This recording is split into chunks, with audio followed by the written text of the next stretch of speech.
Grab a cup of coffee and start your Sunday with Change Your Attitude, Change Your Life. Change Your Attitude, Change Your Life features stories to inspire, motivate, and empower you. Live your best life now. Listen, learn, think, and decide. Change Your Attitude, Change Your Life. Every Sunday morning at 9 on the Talk of New York, AM 970, The Apple. Visit cyacyl.com.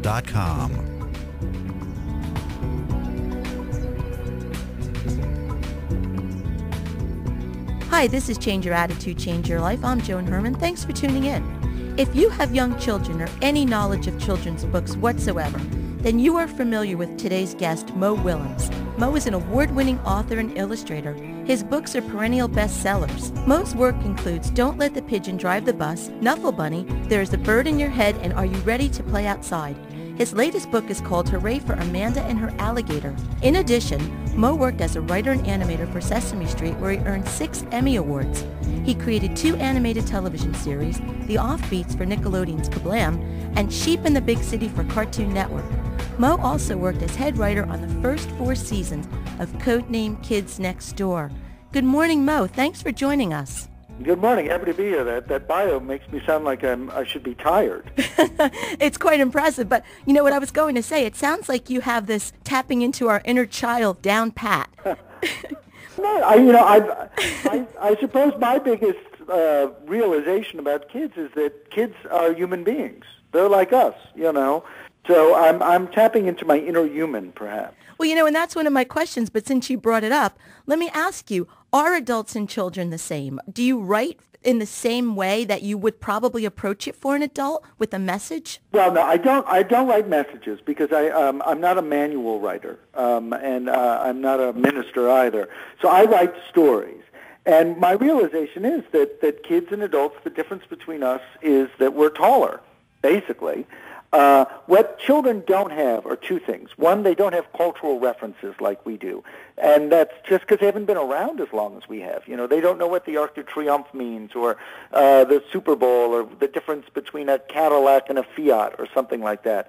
So you have to write about basic core emotions that everyone feels. Love, hatred, jealousy, wanting to drive a bus. You know, these are the core things. In case our listeners haven't been able to tell, you have an incredible sense of humor, and I'd like to back up a little bit because you actually began your career as a stand-up comedian. So how did you go from beginning on that path to ending up where you are now? Yeah, it was a glorious accident. Yeah, I wrote a lot of sketch comedy, and so did my pals. And when we were in our early 20s, a lot of my pals were very successful with their comedy, and I really wanted to be on a sketch comedy show. So I found myself as an auditioning writer at Sesame Street, and I was hired eventually as a writer on Sesame Street. And I didn't think of myself as a kids writer. I'm like, I get to write sketches. You know, that was my victory. And I think it was a couple years into being at the show that I realized that it was harder writing for kids because you can't lean on popular culture or recent political events. That, you know, your canvas is very limited, the number of colors you can have. And I really enjoyed it, and it changed the course of my career and also just the way that I think. I have a lot more fun writing for children, and here's the thing. This is really, I think the difference is children haven't learned to be embarrassed yet. Embarrassment is a learned behavior, and I'm not embarrassed, so I'd rather hang out with people who aren't embarrassed as well. Where do you draw from to get your inspiration for your stories for children? As you're saying, you know, you have a limited canvas, so how are you inspired, and where do you get your information or your concepts that you want to go with? Well, you know, ideas are less like hunting, and they're more like gardening. You plant a lot of seeds, and you hope that they're going to grow into something that's not a weed, you know. Mm-hmm. So I've got a lot of ideas going on, and I write about things that I don't quite understand yet myself, you know. I write about friendship. I write about how friendships change or why they change or what happens when you bring somebody else into the mix. These are all sort of issues that I'm going through in my life, and I'm just, you know, and if I'm going through them, then I assume a lot of other people are. What was it like working on Sesame Street? We've all grown up with that show, and I know it's close to my heart. So was that a dream come true for you at that point in your career? Oh, absolutely. I mean, you know, the great advantage of starting your career there is that you're given a lot of cover. You know, I wrote some scripts that weren't very good, but my name wasn't on it. And when the puppeteers got those scripts in their hands, they just improv'd and they made it funny. So I got a lot of cover from them, and I loved watching how they worked and how they stayed in character. It was like going to graduate school with puppets. And what were some of the characters that you worked with on that show? Well, I wrote for everybody. I wrote for Elmo. I liked writing for Baby Bear quite a bit because Baby Bear, at some point in the career, had started to be a character that drew a lot. And since I drew a lot as a kid, I enjoyed that sort of thing. And, I enjoyed the silly puns. And, I think I did an episode where it was the X Games, and it was all different games that the letter X could do. Now, you started out in the animation industry, and then you moved to the world of children's books. Was that a difficult transition for you, or was it seamless? Did it just make sense to go in that path? It made sense for me. It didn't make sense for publishers. I think there's a lot more creative freedom in books just because they're less expensive to make than television series, and they don't have to be square. You can make different sizes and stuff. So I was quite ready to do it. It took many years of myself and an agent to convince any publisher that I was really worth publishing. And I think that's an important piece of information for our listeners because we talk a lot on this show about staying motivated and inspiring and so forth. And here you are, a person who had won 6 Emmy Awards. You were working on this top show, Sesame Street, and yet you had a difficult time finding an agent or a publisher to take on your project. So what kept you motivated? It's interesting. I feel like, ultimately time is on your side if you feel good about the work. And what happened was, I don't know how many editors rejected my first book, but pretty much all of them did. But every editor, including the one who accepted the manuscript, said the same thing. Your book is unusual. And it's just that most people thought of unusual as a pejorative word. We don't want to do that. It's unusual. We'd love to do it, but it's too weird. And finally, I found an editor who said, this is really weird. This is really unusual. That's a cool thing. And I think patience is one of those things. I'm very happy that I wasn't published when I was 25, because my books would have been terrible. And Mo, and what's interesting is what you're saying here, because a few weeks back we had Debbie McComber on, who has 100 million books in print, and she shared a story about how an editor at one time told her to throw out her manuscript, that it was useless, and she spoke about had she given up, she wouldn't be where she is now, and you're saying the same thing, and that's a very important message for our listeners. I would think so. I mean, look, here's the thing. You don't want to give up, but also if somebody gives you advice and says you need to work on X, Y, or Z, you take that advice, I think that luck has a lot to do with it, but sweat equity, you just can't beat sweat equity. Mo, what was your breakthrough book project? Well, I was very lucky. My first book was Don't Let the Pigeon Drive the Bus, and it came out, and I figured either no one would read it or everyone would read it. Those were sort of the two options. And I got very lucky. It won a Caldecott Honor, which is a prestigious illustration award. It was embraced by librarians and teachers who really enjoyed the idea of kids yelling no at a book in a library. And these are all sort of risky things, particularly at the time. At the time, the books had a lot more words. They were less interactive and stuff like that. So I was, extraordinarily lucky to have a book that was well received and come out at the right time. You have said in interviews that I've read that you've said that sometimes you focus on the theme of failure. And why do you focus on that in your books? Well, it's the only thing that everybody shares. Everybody fails consistently, particularly children. I mean, it's very difficult to live in a world where you have to ask permission to go to the bathroom, to live in a world where the furniture isn't the right size, where you don't know how to tie your shoe. I mean, and I think we all do. I mean, my life has been an unending series of somewhat glorious failures. Mo, you said that one of your idols or someone that inspired you was Charles Schulz of Peanuts. Why were you so inspired by Charles and his work through Charlie Brown? Well, I think that he encompassed a lot of things that really mattered to me as a kid, and what I try to do with my books. His characters are easily reproducible. A 5-year-old can draw a Charlie Brown, and I make sure that a 5-year-old can draw Peanuts like you did. A Pigeon. You design your characters so that kids can imitate them. And, Charlie Brown was the only character in pop culture that wasn't blissfully happy. You know, these mice, it's like they're on lithium. They're so happy, and the ducks are overjoyed, and all this stuff. And you're a kid going like, I'm not that happy. What's wrong with me? Right. These rodents are happier than I am. Right. Charlie Brown was someone that we could all relate to on some level. That's right. He had it worse than us, you know, which was awesome. It was awesome to know that no matter how bad it gets, there is one guy who's more Charlie Brownie than we are. And there's always a Lucy pulling the football from under you. That's right. Absolutely. Absolutely. So that really, you know, I mean, that was great comfort to me as a child and great inspiration to me when I started to make my own work. Well, Mo, I read that someone once said that your work is like a Beatles song. Very simple ideas, just done perfectly. And as a Beatles fan, I can tell you that that's high praise. You know, that is high praise. That's very, very sweet. We're going to let our listeners think about that for a moment while we take a break for this week's Healthy Living Tip. Stay with us. We'll be right back.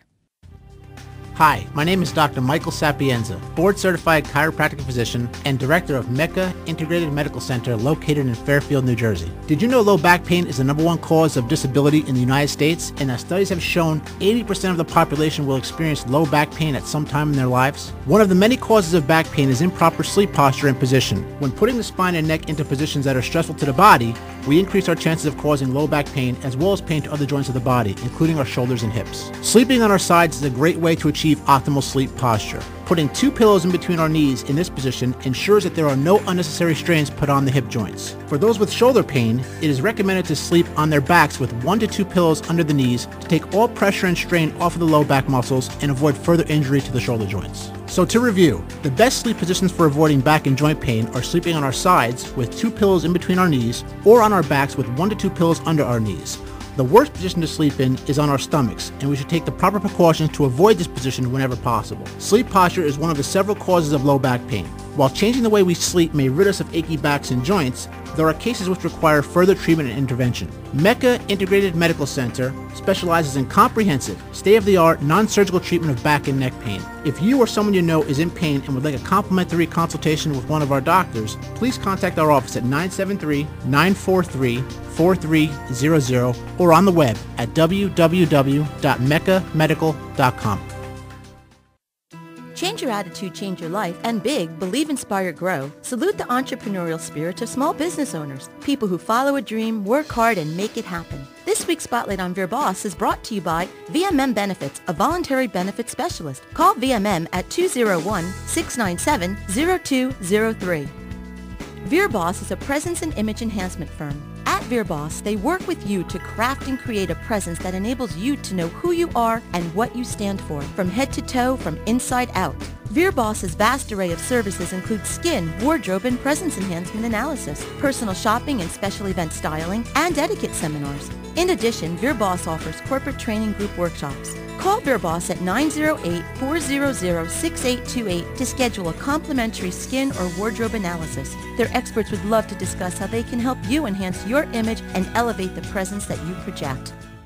Health insurance costs have risen at an alarming rate. At the same time, coverage choices have narrowed. Supplemental insurance provides an employer with the opportunity to enhance its current health plan without adding cost or administration. From accidents to catastrophic illness to intensive care to unexpected death, VMN Benefits has the plan to meet your needs. Call VMN Benefits at 201-697-0203 to learn more about supplemental insurance. VMN Benefits, providing peace of mind for your employees.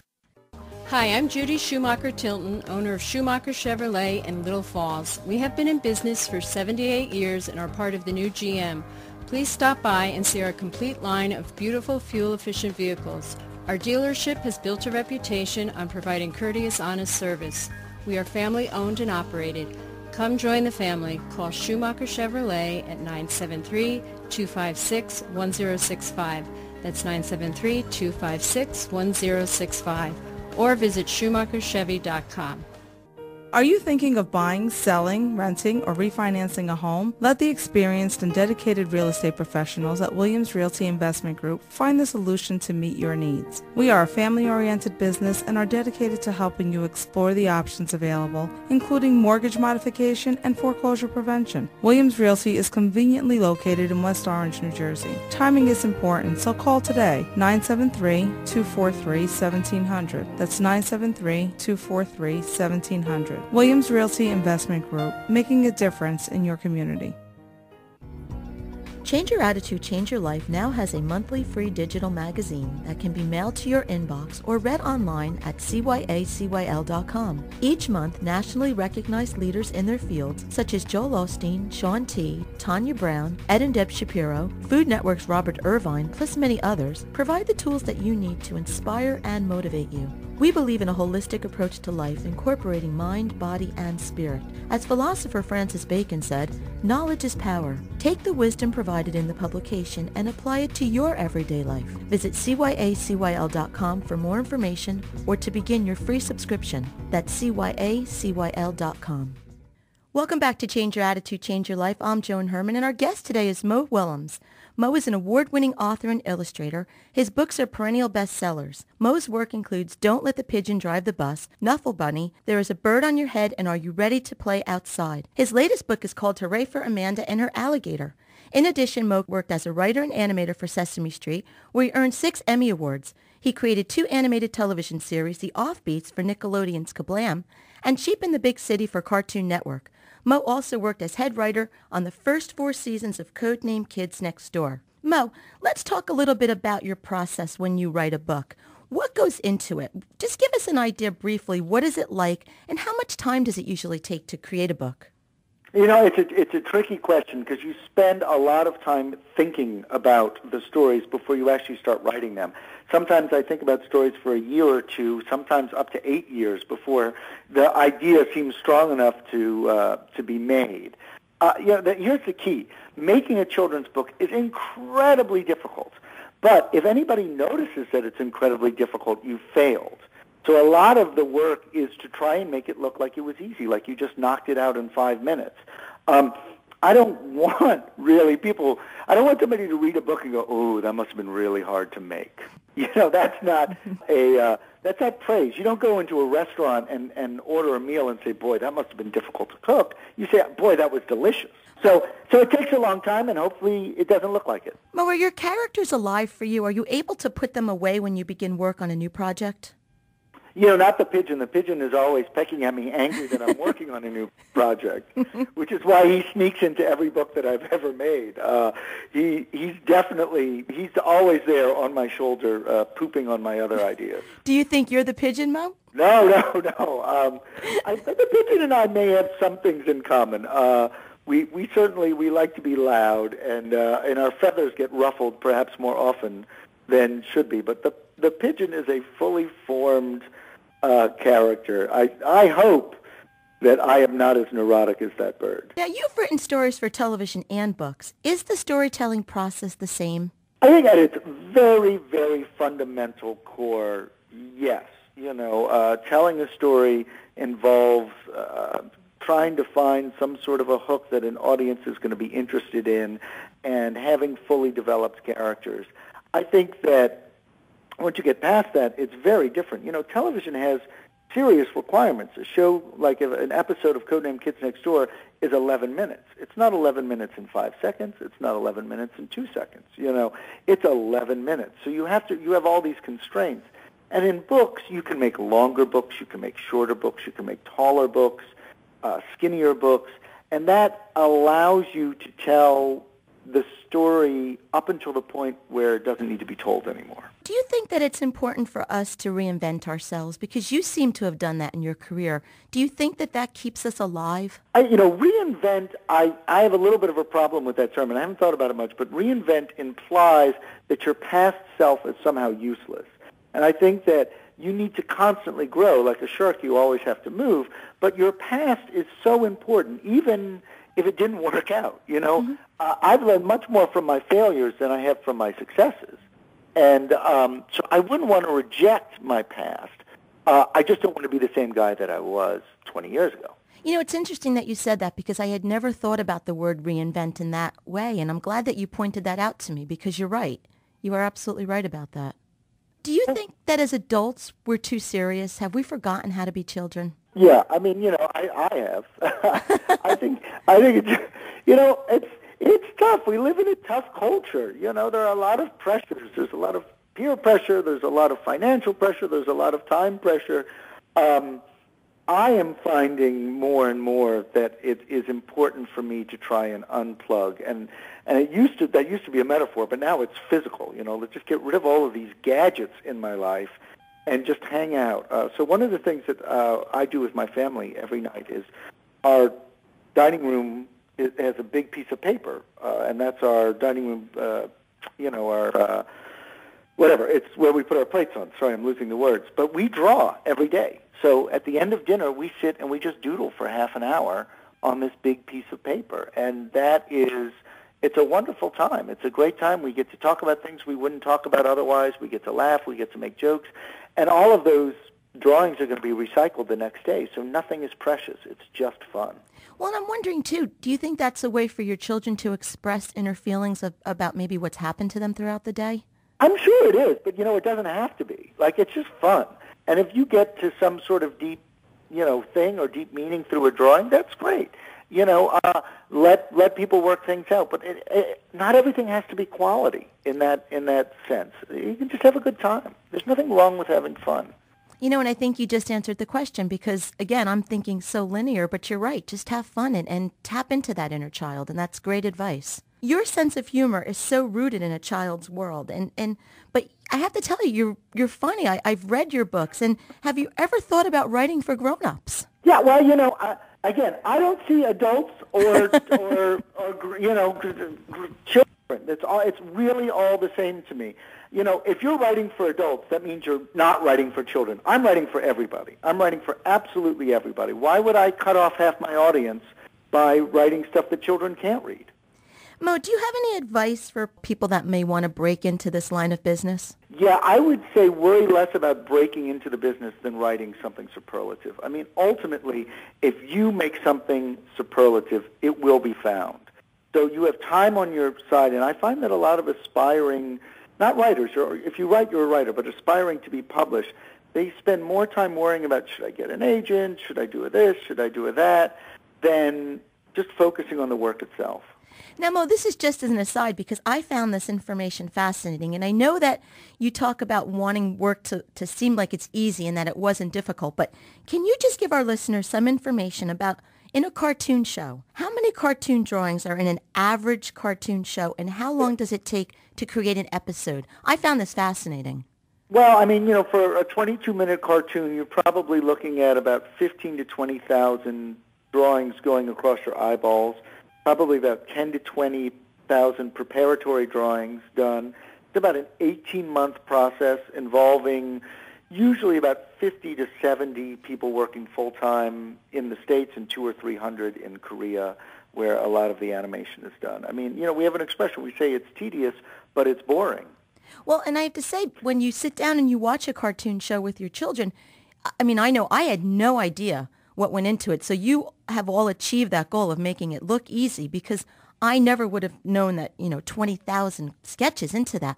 That's just incredible to me. So thank you. It's a lot of work, but again, you shouldn't be thinking about it being drawn. You should say that character is alive to me. Well, and it is. That character just did that. Yeah, it is. And when you watch it, it absolutely, you do achieve that. So, I commend all of you for doing that. Mo, where can our listeners go to get more information about your work?